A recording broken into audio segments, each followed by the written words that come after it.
ایک صحابی حضور کی خدمت میں حاضر ہوئے، عرابی تھے، دیہات کے رہنے والے تھے۔ انہوں نے حضور کی بارگاہ میں ایک بات عرض کی کہ حضور اسلام کے حکام تو بہت سارے ہیں، آج بھی اگر آپ دیکھیں تو کتابیں بھری پڑی ہیں۔ پھر حضور ارشاد فرماتے تھے، صحابہ اس کو سنتے تھے، محفوظ کرتے تھے، آگے بیان فرماتے تھے۔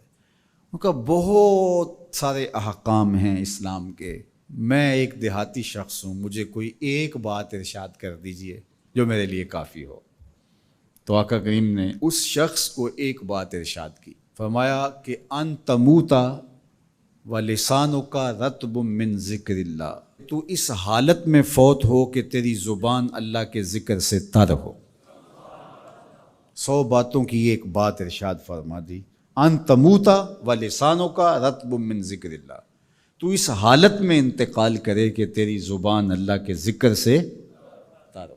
میں اور آپ اپنی زندگی اس طرح سے گزاریں کہ موت اچانک آئے یا تبھی موت آئے، جس حالت میں بھی ہمیں موت آئے تو ہماری زبان عادی ہو اللہ کے ذکر کی، ادھر سے سانس ٹوٹ رہی ہو اور ادھر لبوں پر اللہ کا نام جاری ہو۔ جس شخص کا آخری کلمہ لا الہ الا اللہ ہوا، اللہ اس کو جنت میں داخل فرماتا ہے۔ اور کتنے خوش نصیب لوگ ہوتے ہیں کہ مرتے ہوئے جن کے لبوں پر اللہ کا باقاعدہ نام آتا ہے، اللہ کا ذکر ان کے لبوں کا وظیفہ ہوتا ہے۔ اور کچھ لوگ ان کو تلقین بھی کریں تو زبان پہ اللہ کا نام نہیں آ پاتا۔ اور ان میں سے ایک وہ شخص جو شراب کا عادی ہے یا کسی بھی نشہ آور چیز کو لیتا ہے، تو ایسے شخص کو مرتے ہوئے کلمہ نصیب نہیں ہوتا۔ جو اس کو دنیا کے اوپر سزائیں دی جاتی ہیں، ان سزاؤں میں سے ایک سزا یہ ہے کہ مرتے ہوئے اس کے لبوں پہ کلمہ نہیں آتا۔ اور علماء نے یہ بھی لکھا ہے کہ جو بے نماز ہے، نماز نہیں پڑھتا، مرتے ہوئے اس کے لبوں پہ بھی کلمہ جاری نہیں ہوتا۔ اللہ اکبر۔ تو ایک جامع بات ارشاد کر دی کہ ان تموتا وَلِسَانُكَ رَطْبٌ مِّن ذِكْرِ اللَّهِ، تو اس حالت میں فوت ہو کہ تیری زبان اللہ کے ذکر سے تر ہو۔ قرآن مجید میں ہمیں اللہ تعالیٰ نے یہ بھی حکم دیا ہے کہ مجھے یاد کرو، اور یہ بھی حکم دیا ہے کہ مجھے فراموش نہ کرو۔ وَلَا تَكُونُوا كَالَّذِينَ نَسُوا اللَّهَ فَأَنسَاهُمْ أَنفُسَهُمْ أُولَٰئِكَ هُمُ الْفَاسِقُونَ، ان لوگوں کی طرح نہ ہو جانا جنہوں نے اللہ کو فراموش کر دیا، اللہ کو بھول گئے۔ جب کوئی خدا کو بھول گیا تو خدا پھر اس کو فراموش کر دیتا ہے، اور اس کی سزا کیا ہے کہ وہ خود فراموشی کا شکار ہو جاتا ہے، وہ اپنے آپ سے بھی آگاہ نہیں رہتا۔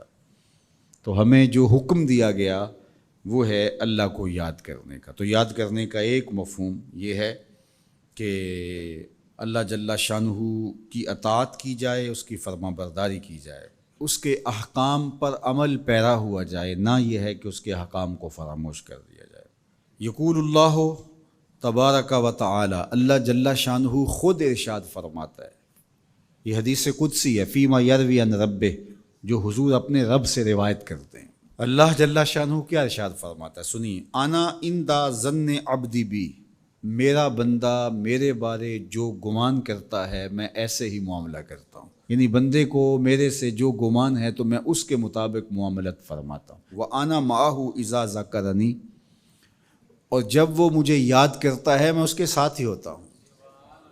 جب میرا بندہ مجھے یاد کرتا ہے تو میں اس کے ساتھ ہوتا ہوں۔ فَإِذَا ذَكَرَنِي فِي نَفْسِهِ ذَكَرْتُهُ فِي نَفْسِي، جب وہ مجھے اپنے دل میں یاد کرتا ہے تو میں بھی اسے اکیلے یاد کرتا ہوں۔ کتنی بڑی بات ہے کہ کسی کو رب یاد کرے، اللہ اکبر۔ کہا جب وہ اکیلے مجھے یاد کرتا ہے تو میں بھی اس کو اکیلے یاد کرتا ہوں۔ وَإِن ذَكَرَنِي فِي مَلَئٍ ذَكَرْتُهُ فِي مَلَئٍ خَيْرٍ مِّنْهُمْ، اگر وہ مجھے مجمع میں یاد کرتا ہے، لوگوں کے ہجوم میں یاد کرتا ہے، تو میں بھی اسے مجمع میں یاد کرتا ہوں جو اس مجمع سے بہتر ہے، اس اجتماع سے بہتر ہے۔ یہاں نیک بد گناہ گار سارے طرح کے لوگ ہیں، لیکن میں فرشتوں کے اجتماع میں یاد کرتا ہوں۔ اللہ اکبر۔ کیا منظر ہوتا ہوگا کہ جب اللہ فرشتوں میں کسی بندے کو یاد فرما رہا ہو، اللہ اکبر۔ اور ایک حدیث میں جو ہے وہ اس کے پھر آگے لفظ جو ہے یہ ہیں، میرا بندہ میری طرف اگر ایک بالشت چل کے آتا ہے تو میں ایک ذرا آتا ہوں، اور میرا بندہ میری طرف اگر 1 قدم آتا ہے 70 قدم آتا ہوں، اور اگر میرا بندہ میری طرف چل کر آتا ہے اتیت ہو ہر والا، میری رحمتیں دوڑ کے استقبال کرتی. اللہ اکبر. تو کتنی کرم نوازی ہوتی ہے جو اس کو یاد کرتا ہے. تو یاد کا چراغ کبھی بھی بجھنا نہیں چاہیے.